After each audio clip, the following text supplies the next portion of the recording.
Hello दोस्तों, आप लोग का स्वागत है आपके अपने यूट्यूब चैनल सक्सेस की में। आप लोग एक और नया क्लास लेकर के आ गया हूं जो कि बिहार पुलिस फायरमैन 2021 के लिए मोस्ट इंपॉर्टेंट क्लास होगा।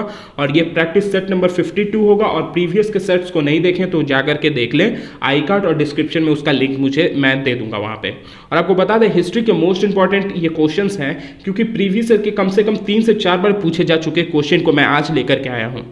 तो इसको अंत तक देखिएगा। आपको पसंद आए तो एक लाइक सब्सक्राइब से जरूर कीजिएगा। और इस पे 100% गारंटी मैं करता हूं कि इससे कम से कम 4 से 5 क्वेश्चन आपको इस बार पेपर में देखने को मिलेंगे ही मिलेंगे। तो चलिए चलते हैं अपने प्रश्न संख्या 1 की ओर। उत्तरी क्षेत्र में आर्यव्रत के राजा और दक्षिणी पथ के राजा किस गुप्त शासक द्वारा पराजित हुए थे? ये आपसे पूछा जा रहा है। बताइए इसका सही उत्तर क्या होगा। आपके सामने ऑप्शन ए हो जाता है अशोक, ऑप्शन बी हो जाता है समुद्रगुप्त, ऑप्शन सी हो जाता है चंद्रगुप्त 1, ऑप्शन डी हो जाता है चंद्रगुप्त 2। बताइए। तो आपको बता दें इसका सही उत्तर हो जाएगा आपका ऑप्शन बी। आपका ऑप्शन बी इसका सही उत्तर हो जाएगा समुद्रगुप्त। और आपको बता दें समुद्रगुप्त को ही नेपोलियन, भारत का नेपोलियन भी बोला जाता है। और इन्होंने ही दक्षिण क्षेत्र के आर्यव्रत के राजा और दक्षिण पथ के राजा को हरा करके ये वहां पे राज किए थे। और आपको बता दें वो युद्ध को जीतने के लिए इन्होंने अश्वमेघ यज्ञ भी करवाया था और उसी माध्यम से इन्होंने जीता। और इनके बारे में इलाहाबाद के इंपीरियर में लिखा भी हुआ है, आप वहां से भी पढ़ सकते हो, आपको इंटरनेट पे वो मिल भी जाएगा। तो चलिए चलते हैं अपने प्रश्न संख्या दूसरे की ओर। निम्नलिखित शासकों में से किसने अपने दरबार में इंडो ग्रीक शासक से राजदूत के रूप में हेलियोडोरस को रखा था?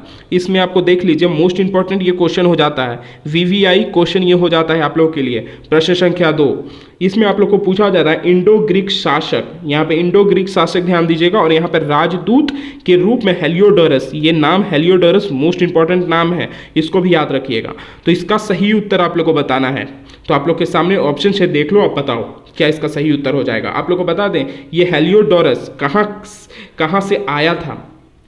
ये आया था यूनान से, इतना तक मैं बता दूं, यूनान से ये आया था हेलियोडोरस। और बताइए क्या हो जाएगा। तो इसका सही उत्तर हो जाएगा आपका ऑप्शन ए भाग्यभूत इसका सही उत्तर हो जाएगा। आप लोग का सही उत्तर हो जाएगा। ये मोस्ट इंपॉर्टेंट क्वेश्चन है, इस पे आप इसको रट लीजिए। चलिए चलते हैं अपने प्रश्न संख्या तीसरे की ओर। वो भी आप लोग के लिए मोस्ट इंपॉर्टेंट होना है क्योंकि ये बुक से रिलेटेड है, हिस्ट्री बुक से ये रिलेटेड है। मेलिंडर पान्हो किताब किस भाषा में लिखा गया है? आप लोगों के सामने ऑप्शन ही हो जाता है पाली, ऑप्शन बी हो जाता है संस्कृत, ऑप्शन सी हो जाता है हिंदी, ऑप्शन डी हो जाता है इंग्लिश। बताइए। ये भी मोस्ट इंपॉर्टेंट है, किस लिए? समझ में आपको आ रहा होगा, बुद्ध से ये जुड़ा हुआ है। किताब में किसके बारे में, किसका डिस्क्रिप्शन दिया हुआ है ये आप लोग को बता दें। तो इस किताब में डिस्क्रिप्शन दिया हुआ है किसका? मेलिंडर और नागसेन का। इसमें डिस्क्रिप्शन आपको देखने को मिल जाएगा और ये लिखा गया है आपका ऑप्शन ए पाली भाषा में, पाली लैंग्वेज में इसको लिखा गया है मेलिंडर पान्हो किताब को। तो चलिए चलते हैं अपने प्रश्न संख्या चौथे की ओर। निम्नलिखित में से कौन सातवाहनी वंश का संस्थापक था? ये बताना है आपको, क्या इसका सही उत्तर हो जाएगा। तो आपको बता दें ये सातवाहनी वंश कहाँ पे था, सबसे पहले ये कहाँ पे था। तो ये आप लोग को बता दें ये हमारा आंध्र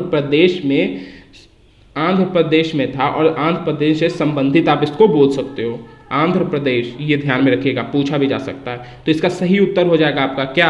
ऑप्शन बी सिमुक इसका सही उत्तर हो जाएगा, ऑप्शन सी सिमुक, इसको ध्यान में रखिएगा। तो चलिए चलते हैं अपने प्रश्न संख्या 5वें की ओर। सुदर्शन लेक किसने बनवाया एवं रिपेयर करवाया था? तो आप लोगों को सबसे पहले बताना है किसने बनवाया था, ये बताइए। सुदर्शन लेक किसने बनवाया था ये बताइए। आप लोगों के सामने ऑप्शंस हैं। तो इसका सही उत्तर हो जाएगा आपका ऑप्शन ए रुद्रमन 1। रुद्रमन 1 ने निर्माण करवाया था। और आपको बता दें और सिकंदर गुप्त ने इसका रिपेयर करवाया था। सिकंदर गुप्त ने, आपको बता दें सिकंदर गुप्त ने इसका रिपेयर करवाया था। इसको याद रखें, रिपेयर हमारे सिकंदर गुप्त ने करवाया और रुद्रदमन 1 ने इसको बनवाया था। रुद्रदमन 1 ने इसको बनवा, आपको बता दें ये आप लोग का जो दिख रहा है सुदर्शन लेक कहाँ पे पाया जाता है? तो पाया जाता है चूनागढ़ में, ये पाया जाता है। सुदर्शन लेक चूनागढ़ में पाया जाता है। चूनागढ़ कहाँ पाया जाता है? गुजरात में है चूनागढ़, ये ध्यान में रखिएगा। तो चलिए चलते हैं अपने प्रश्न संख्या 6 की ओर। हाथी गुम्बा शिलालेख में निम्नलिखित में से किस शासक के शासन काल का उल्लेख किया गया है? सिर्फ इसमें पूछा जा रहा है हाथी गुम्बद शिलालेख के बारे में, और उसमें किस शासक के बारे में और शासनकाल किया है उसके बारे में पूछा जा रहा है। तो बताइए इसका सही उत्तर क्या होगा। आप लोगों के सामने ऑप्शंस हैं, बताइए। आपके सामने ऑप्शन ए हो जाता है अशोक, ऑप्शन बी हो जाता है खारवेल, ऑप्शन सी हो जाता है पुलकेशी दो, ऑप्शन डी हो जाता है उपयुक्त सभी। बताइए, ये मोस्ट इंपॉर्टेंट हो जाता है क्वेश्चन, क्योंकि इसमें हाथी गुम्फा शिलालेख आप लोग से पूछा जा रहा है। तो ये बता दें, इसमें आपको ऑप्शन बी इसका सही उत्तर हो जाएगा। खारवेल के बारे में इसमें बताया गया और शासनकाल के बारे में, इनके ही बारे में बताया गया है उस शिलालेख में, हाथी गुम्फा शिलालेख में। और आपको बता दें ये खारवेल कहाँ के राजा थे, कलिंग के राजा थे खारवेल, ये भी ध्यान में रखिएगा, कलिंग के राजा थे खारवेल। तो चलिए चलते हैं अपने प्रश्न संख्या 7वें की ओर। निम्नलिखित में से कौन कालिदास के मालवी कागामित्तम के नायक हैं, बताइए। तो आपको बता दें, ये जो आप लोग को दिख रहा मालवी कागामित्रम, ये आप लोग को बता दें कालिदास का एक नाटक था। नाटक आप लोग को समझ में आ रहा होगा, नाटक था। और तो आपको बताना है ये कि इसका सही उत्तर क्या हो जाएगा, ये आप लोग को बताना है। तो बताइए इसका सही उत्तर क्या हो जाएगा। तो आपको पहले एक बात और क्लियर कर दूं, ये नाटक था, ये नाटक आप लोग को जो देखने को मिलता है तो ये किस भाषा में देखने को मिलता है, तो आपको बता दें ये भाषा हमें देखने को मिलता है संस्कृत में। और इसमें बता दें यह 5 अंकों का नाटक है, 5 अंकों का नाटक है, इसको भी ध्यान दीजिएगा। पूछा जा सकता है मालवी कागामित्रम कितने अंकों का नाटक है, तो ये बोल सकते हैं 5 अंकों का नाटक है। और आपको बता दें तो ये किनके ऊपर ये नाटक बना हुआ है, ये आप लोग को क्लियर होना चाहिए। तो ये हमारा आपको बता दें इसकी जो रानी थी मालविका और विदास के राजा जो थे अग्निमित्र, इन दोनों के ऊपर ये नाटक बना हुआ है, उन दोनों के प्रेम के ऊपर ये नाटक बना हुआ है। तो इसको ध्यान में रखिएगा।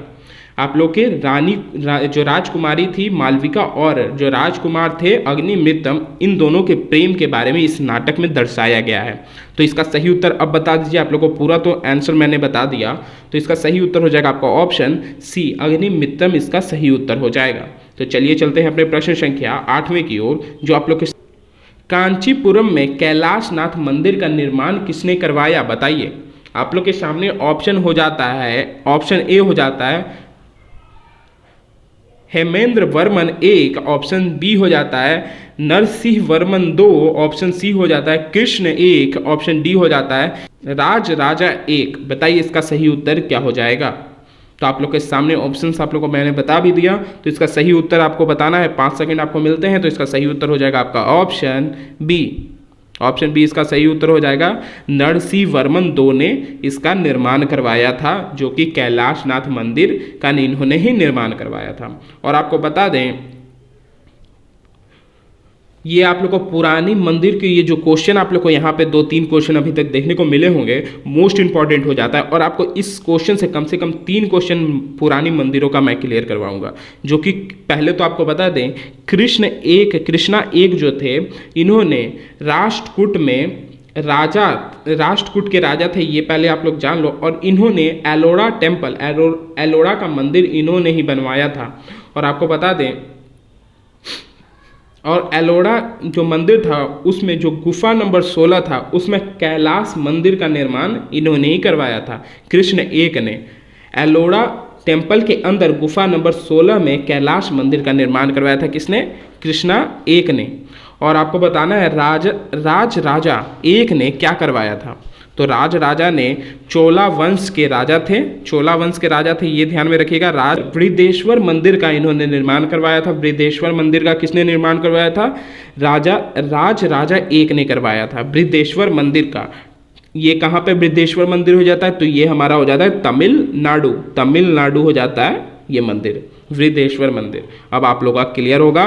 तो चलते हैं अपने प्रश्न संख्या 9 की ओर।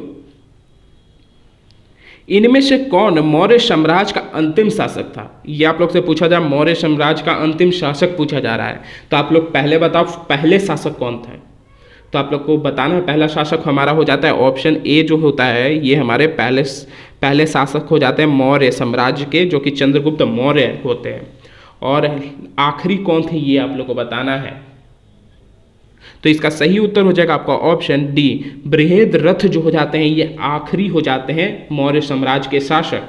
और आपको बता दें ये जो हमारे हो जाते हैं ना, ये चंद्रगुप्त मौर्य के बृहद्रथ ये आखिरी हो जाते हैं। और आपको बता दें बृहद्रथ को मारा किसने था और मौर्य साम्राज्य का अंत किसने किया था, तो वो किया था किसने, पुष्पशुगा ने बृहद्रथ को मार के मौर्य शासन को खत्म कर दिया था।